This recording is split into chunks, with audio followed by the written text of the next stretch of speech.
जी और सरकारी अगर विश्वविद्यालय के किसी भी छात्र या छात्रा को किसी भी प्रकार की परेशानी का सामना करना पड़ता है तो इसी मेंबर की जो कमेटी है वो उसकी किस प्रकार सहायता करती है, उसके क्या अधिकार है कमेटी के, उसका जो कार्य क्षेत्र है वो कहाँ तक विस्तारित है। नमस्कार, मेरा नाम शिरीन खान और आप देख रहे हैं शांति समाचार। तो आज हमारे साथ मौजूद हैं जीवाजी विश्वविद्यालय के एग्जीक्यूटिव कमेटी के member Shri Pradeep Sharma ji. Thank you ma'am, आपका बहुत बहुत धन्यवाद मुझे यहाँ बुलाने के लिए। सर, मैं आपको बहुत बहुत स्वागत करना चाहूँगी शांति समाचार में। Thank you. ये दोबारा कार्यकाल के लिए पुनः नामित किए गए। इन्होंने अपने पहले कार्यकाल के दौरान बहुत सारे विकास और छात्रों के हित में महत्वपूर्ण कार्य किए हैं। सर, हम सबसे पहले जानना चाहेंगे आखिर एग्जीक्यूटिव कमेटी क्या है, इसकी भूमिका क्या है, इसकी जिम्मेदारियां क्या हैं और वर्तमान में जीवाजी विश्वविद्यालय में कितने मेंबर्स हैं इसके? मैम, मैं पहले आपको बताना चाहूँगा इसमें कार्यपरिषद सदस्य की जो भूमिका जो होती है कि कार्यपरिषद सदस्य शैक्षणिक और शैक्षणिक व्यवस्था और बजट पास करने का मुख्य काम होता है और बच्चों की भलाई के लिए काम करते हैं। कार्यपरिषद सदस्य शैक्षणिक प्रशासनिक और शैक्षणिक व्यवस्था को सख्ती से लागू कराने का इनका काम होता है और इसमें कुलपति महोदय, कुलाधिपति और शैक्षणिक डीन कोटे के जो प्रोफेसर्स वगैरह वो होते हैं और कार्यपरिषद सदस्य की जो नियुक्तियाँ जो होती हैं मध्य प्रदेश शासन और गवर्नर हाउस से, तो उसमें 6 सदस्य नामित किए जाते हैं। हमारा कार्य शैक्षणिक व्यवस्था को और प्रशासकीय व्यवस्था को सख्ती से लागू कराना, बच्चों के हितों को प्रायोरिटी दी जाती है। वो मेन काम बच्चों की कोई भी कमी समस्या समाधान करना हमारा मुख्य उद्देश्य होता है। मेंबर्स के कार्य क्या होते हैं सर? सिर्फ छात्रों के हितों में को ध्यान रखना या फिर प्रशासनिक, शैक्षणिक या फिर वित्त जो भी नीति निर्माण के निर्णय में विश्वविद्यालय की सहायता करना?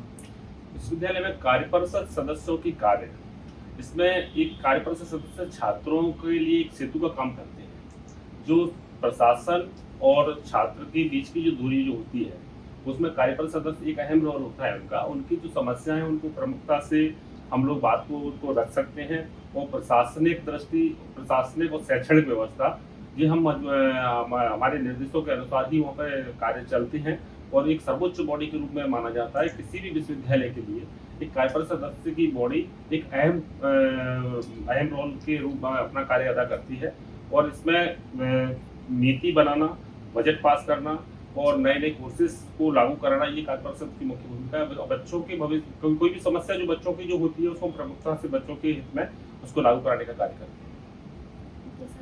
सर, ये जो इजी मेंबर कमेटी है इसकी चयन प्रक्रिया क्या है? क्या हम इसे राजनीति में कदम रखने की पहली एक सीढ़ी माने या फिर क्योंकि आमजन और जो छात्र है उसको इस पद के बारे में नहीं पता, ना ही उसे इस बारे में जानकारी है कि इसमें क्या क्या कार्य होते हैं? इसी मेंबरों की चयन की जो प्रक्रिया जो आपने पूछी है ये मध्य प्रदेश सरकार विश्वविद्यालय अधिनियम के तहत होती है। इसमें महामहिम राज्यपाल महोदय के द्वारा कुलाधिपति होते हैं। इसमें हमारी चयन प्रक्रिया में हमारे जैसे रूटीन प्रोफेसर्स जो होते हैं, रूटीन वाले जो सीनियरिटी प्रोफेसर्स वो होते हैं और बाहर से जो राजनीतिक दलों से जो विद्यार्थी परिषद से कई भी लोग जो रहते हैं जो बहुत सीनियरिटी लोग होते हैं उनका चयन किया जाता है, वो सोच समझ के किया जाता है। बहुत बड़ी जिम्मेदारी है कार्यपरिषद सदस्यों के ऊपर विश्वविद्यालय को चलाने में। और जो चयन प्रक्रिया जो गवर्नर के द्वारा 3 वर्ष का ये कार्यकाल होता है, इसमें हमारे हम बच्चों के भविष्य को और बच्चों की किसी भी कठिनाई को दूर करने के लिए हमारा बहुत अहम रोल रहता है। और इस रहा सवाल राजनीति का, तो मेरे द्वारा ये कहना अभी उचित नहीं होगा, इसको राजनीति का नहीं कह सकते, लेकिन शिक्षा के लिए एक एडिशनल जिसको अपन बोला जाए कि शिक्षा के लिए एक अतिरिक्त मंच जो दिया जाता है बहुत बड़ा मंच है। यहाँ पर सीखने के लिए बहुत कुछ मिलता है जो भविष्य में किसी भी क्षेत्र में हमारे अनुभव बहुत अच्छे से काम आते हैं और उसको हम साकार रूप भी दे सकते हैं। सर, 1964 में जीवाजी विश्वविद्यालय की स्थापना हुई, किंतु 15 दिसंबर 2024 तक यानी कि करीबन 60 वर्ष 7 महीने तक जिनके नाम पर ये कॉलेज है, जीवाजी राव सिंधिया जी, उनकी ही मूर्ति उस विश्वविद्यालय में नहीं थी। तो सर, उस जो मूर्ति है उसकी स्थापना में आपका क्या योगदान रहा और आपका क्या संघर्ष रहा, उस जर्नी को हम जानना चाहेंगे। बहुत अच्छा प्रश्न आपने जो किया है और ये मेरे लिए भी बहुत एक महत्वपूर्ण प्रश्न है और गौरव की बात है। जीवाजी विश्वविद्यालय में पिछले कार्यकाल में मैं महल कोटे से आशीर्वाद उनके और अपने संगठन के आशीर्वाद से मुझे कार्यपरिषद सदस्य बनने का एक मौका मिला था। तो मैंने सबसे पहले ये देखा था कि जीवाजी विश्वविद्यालय हमारे ग्वालियर में ही नहीं, मध्य प्रदेश में भी नहीं, भारत की टॉप 10 यूनिवर्सिटी में से एक आता है और ये हमारे ग्वालियर अंचल संभाग के लिए जीवाजी विश्वविद्यालय एक हम 9 रत्नों में अगर कहा जाए तो रत्नों में इसकी गिनती होती है, और ये AA+ ग्रेड जीवाजी यूनिवर्सिटी को जो मिला हुआ है, ये हमारे लिए गौरव की बात है। और यहाँ सिंधिया राज परिवार से जो विश्वविद्यालय यहाँ पर जीवाजीराव सिंधिया के नाम से स्थापना जो की गई थी, जो हमारे पढ़ाई के क्षेत्र में, शिक्षा के क्षेत्र में बहुत अहम रोल अदा कर रहा है। और इसमें मैंने जब देखा था कि जीवाजीराव सिंधिया जी के नाम से जो विश्वविद्यालय जो बना हुआ है, वहाँ पे कोई प्रतिमा मैंने नहीं देखी, एक छोटी सी प्रतिमा थी, लेकिन मैंने वहाँ पूछा प्रशासन से जानने का प्रयास भी किया, और लोग जो प्रबुद्धजीवी हैं उनसे भी मैंने प्रयास किया। मैंने एक पहल स्टार्ट की थी और मैंने पूछा इसमें जीवाजीराव सिंधिया जी की प्रतिमा स्थापित नहीं है, क्या हम इसमें प्रयास कर सकते हैं? तो उन लोगों ने कहा कि प्रयास तो लगभग 60 वर्षों से होते चले आ रहे हैं, लेकिन ये मुद्दा जो प्रस्ताव है वो हमेशा फाइलों में दबा रहता था, क्योंकि कोई राजनीतिक कारण भी होते हैं। और आप सब लोग जानते हैं कई ऐसी समस्या भी व्यवधान, जब तक कार्यपरिषद में उसको सर्वोच्च सहमति से अपन पास नहीं कर सकते तो कोई मतलब बिना कार्यपरिषद की सहमति के अलावा उसको लागू नहीं कर सकते, क्योंकि एकेडमिक सिस्टम है, इसमें मध्य प्रदेश सरकार की कोई भूमिका नहीं होती। इसमें राजभवन और गवर्नर साहब का सीधा इसमें हस्तक्षेप होता है और संगठन का भी हस्तक्षेप होता है। तो मैंने प्रयास किया और संघर्ष भी हुए। मैंने प्रस्ताव जो 60 मैंने वो प्रस्ताव को दिखवाया, कई बहुत से मेरे से पहले भी कार्यपरिषद सदस्य लोग रहे हैं, माननीय लोग, उन्होंने भी प्रयास किए थे, लेकिन वो सफलता हासिल नहीं हुई। तो मैंने ये अपना एक टास्क बनाया कि मेरे लिए ये बहुत बड़ी गौरव की बात होगी अगर मैं इस प्रस्ताव को पास करती और इसको अगर मैं धरातल पर उतार पाऊँ। तो मैंने बिल्कुल एक मन में एक ठान लिया था कि इस चीज़ को मैं मजबूती के साथ विश्वविद्यालय में सबको विश्वास में लेकर के रखूंगा और मैं कोशिश करूंगा कि इसको प्रतिमा स्थापित कराई जाए। तो चूंकि मैंने अपने प्रशासन से और अपने साथी कार्यपरिषद के सदस्यों के साथ में मिलकर के और अपने सभी कर्मचारी यूनियन संघों से तालमेल बना करके मैंने ये प्रस्ताव कार्यपरिषद की बैठक में मैं रखा था। और इसमें व्यवधान भी कई आए थे, लेकिन व्यवधान से मैं कभी डरा नहीं, मैंने संघर्ष किया। और अगर कोई कमी और कोई समस्या मेरे सामने आई, मैं उसका समाधान खोजा। इसका समाधान क्या है, वजह क्या है, इसका केवल राजनीतिक कारण से इसकी प्रतिमा स्थापित नहीं की जा रही थी।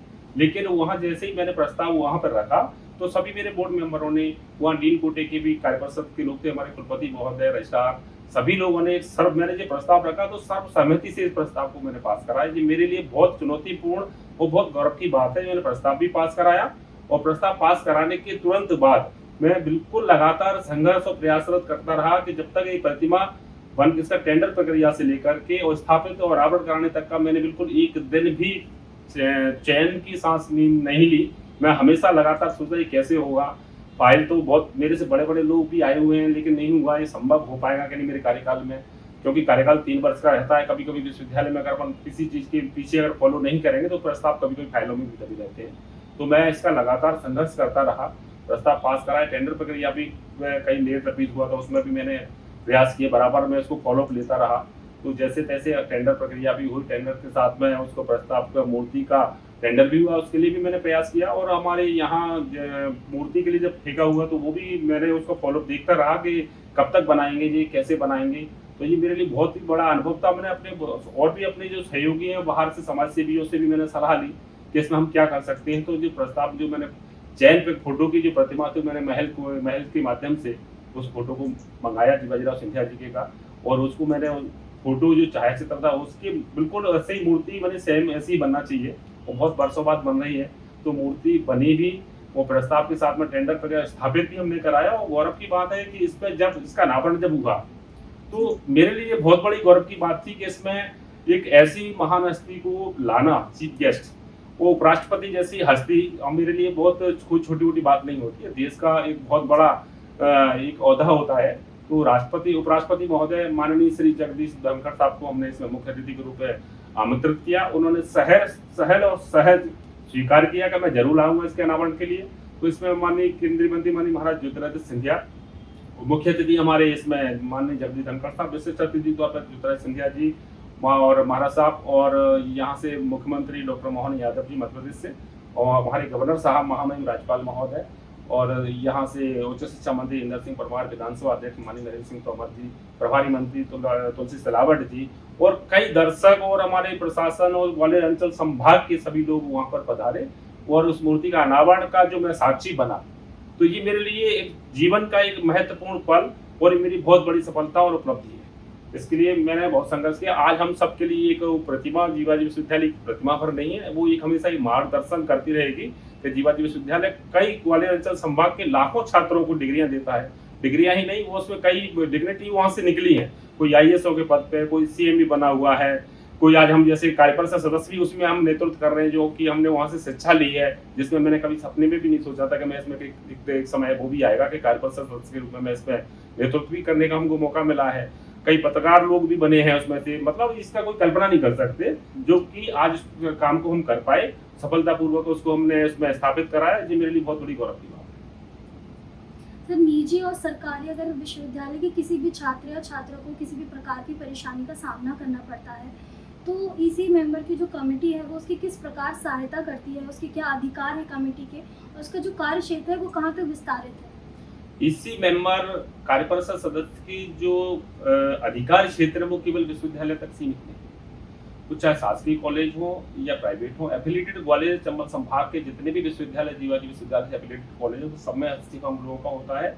चाहे उसमें एप्लीकेशन देना हो, चाहे इंफ्रास्ट्रक्चर की जांच हो, और रहा सवाल बच्चों की परेशानी का, तो बच्चों की समस्या के लिए जैसे चाहे स्कॉलरशिप का मामला हो या मनमानी फीस का रवैया हो, उस पर रोक लगाना, और बच्चों की कोई भी समस्या अगर होती है तो हम तत्काल विश्वविद्यालय प्रशासन को तलब कर सकते हैं, और तलब करते हैं। अगर बच्चे की जो भी समस्या होती है तो तत्काल निराकरण करने का काम कार्यपरिषद कर सकते हैं। सर, जीवाजी विश्वविद्यालय से समय समय पर परीक्षा की अनियमितता है और रिजल्ट की दिक्कत और भी बहुत सारी परेशानियां छात्र जो सामना करते हैं, उसकी खबरें आती रहती हैं। तो इस पर सर आप क्या ठोस कदम उठाने वाले हैं इसको रोकने के लिए? बिल्कुल, ये आपका प्रश्न बहुत ही गंभीर प्रश्न है, और ये मामले कई बार अखबारों के माध्यम से आप लोगों ने, हम सब लोग सुनते ही हैं। ये बहुत ही गंभीर मामला है। नकल प्रकरण, सबसे पहले जीरो टॉलरेंस की नीति अपनाना बहुत बड़ी आज की जरूरत है। बच्चों के भविष्य, जो बच्चे बिल्कुल मेहनत से पढ़ाई जो करते हैं, उनका रिजल्ट कभी कभी नहीं आ पाता। जो नकल प्रकरण आजकल ग्वालियर संभाग में अपन को देखने को जो हम लोगों को मिलते हैं, तो बच्चा कभी कभी हताहत होता है कि हम लोग जो मेहनत करते हैं वो हम पीछे रह जाते हैं, और जो बच्चा कभी पढ़ने नहीं जाता है उसकी परसेंटेज कभी ऊपर नीचे ऐसी समस्याओं का हम सामना करते हैं। तो बच्चे के मन में एक मायूसी होती है कि पढ़ाई का परिणाम अगर उसको उचित नहीं मिलेगा। तो इसमें मेरा बिल्कुल सख्त से सख्त कदम हम लोगों का इस बार रहेगा।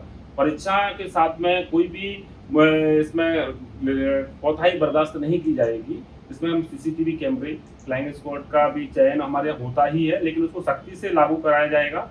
और इसमें चयन प्रक्रिया में जो भी परीक्षाएं जहां भी होंगी उसको विधिवत तरीके से सख्ती के साथ पालन, जीरो टॉलरेंस नकल की नीति बिल्कुल इस बार अपनाएंगे हम लोग। कोई भी इसमें सख्ती बर्दाश्त नहीं, चाहे परीक्षक हो, परीक्षा केंद्र के अध्यक्ष हो, या लीड कॉलेज प्रिंसिपल हो, या संकुल प्राचार्य, जहां भी जो भी जिसके उत्तरदायित्व में जो भी आएगा।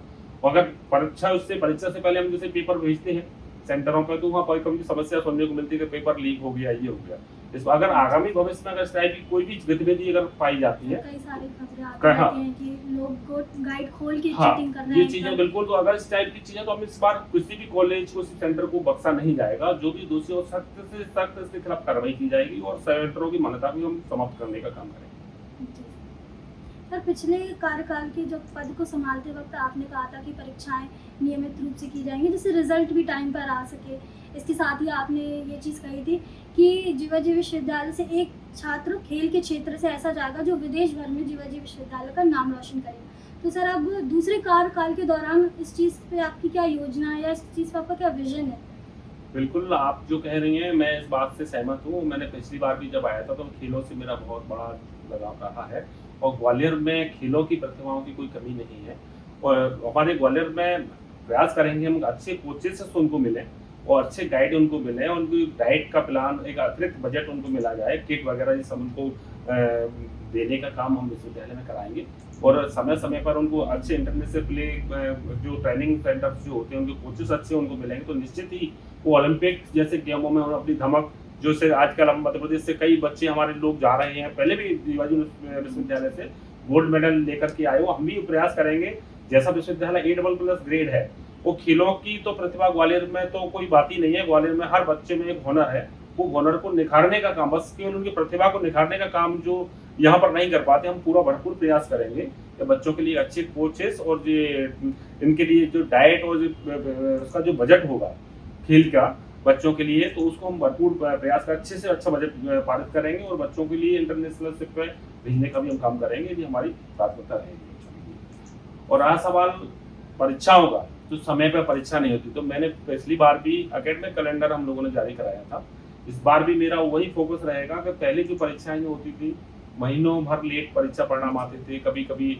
परीक्षा रिजल्ट ओपन नहीं होते थे, बच्चे परेशान होते थे, सब कभी डिग्रियां समय पे नहीं मिलती थी। इस बार हमने पिछली बार भी वही सख्ती है, इसको और सख्ती से हम पालन कराएंगे। एकेडमिक कैलेंडर हम जारी करेंगे, इसमें आरपीएफ के तहत जिसमें एक समय निर्धारित होगा कि इस माह में इनकी परीक्षाएं होंगी, इतने समय के अंतराल इनका परिणाम घोषित किया जाए।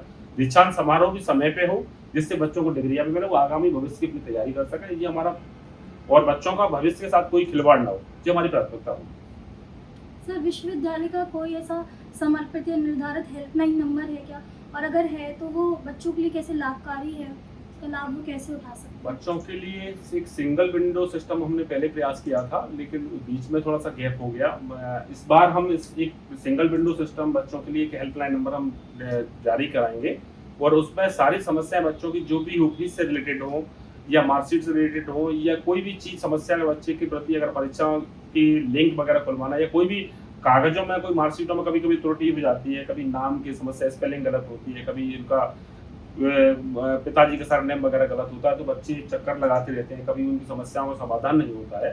तो अब एक निश्चित एक समय सीमा एक निर्धारित की जाएगी, उसमें बच्चों को समय के अंतराल में उनका जो भी समस्या होगी, उस हफ्ते 7 दिन या 10 दिन हम जो निर्धारित करें, उस समय के अंतराल में बच्चों को समस्या का समाधान होगा, और इसके सीधा डैशबोर्ड कुलपति और कार्यपालिका सदस्य इसकी मॉनिटरिंग करेंगे। सर, जीवाजी विश्वविद्यालय के युवाओं और होनहार छात्रों के लिए कोई संदेश? जीवाजी विश्वविद्यालय, आजकल एआई का जमाना है, बदलते दौर पे मैं यही कहूँगा कि एआई के दौर पे बच्चे कुछ सीखें, लेकिन अपने कौशल और विकास पर ध्यान दें, और इस एआई को सीखें जरूर, लेकिन अपने मूल जड़ों से जुड़े रहें, और इससे कभी असफलता से घबराएं नहीं। और असफलता तो आती है, असफलता घबराने के लिए नहीं आती, असफलता केवल सिखाने के लिए आती है कि हमारी कमी कहाँ रह चुकी है, उस कमी को दूर करें और आगे बढ़ें, और जीवाजी विश्वविद्यालय के साथ साथ हमारे देश का भी नाम रोशन करें। और हम जीवाजी विश्वविद्यालय परिवार प्रत्येक छात्र के साथ कंधे से कंधा मिला करके हम सब लोग उनके साथ खड़े हैं, यही हमारी शुभकामनाएं। थैंक यू, धन्यवाद। जैसा कि आपने देखा, श्री प्रदीप शर्मा जी ने बहुत ही बेबाक तरीके से, स्पष्ट तरीके से हमें हर एक सवाल का जवाब दिया, चाहे वो परीक्षाओं के बारे में हो, चाहे वो किसी भी चीज़ के बारे में हो, इसी कमेटी से रिलेटेड हो, सब के बारे में उन्होंने बहुत अच्छी जानकारी दी। सर, मैं आपका बहुत बहुत धन्यवाद करना चाहूँगी, आपने अपना कीमती समय सांझ समाचार को दिया। ऐसी ही खास बातचीत के लिए जुड़े रहिए सांझ समाचार के साथ।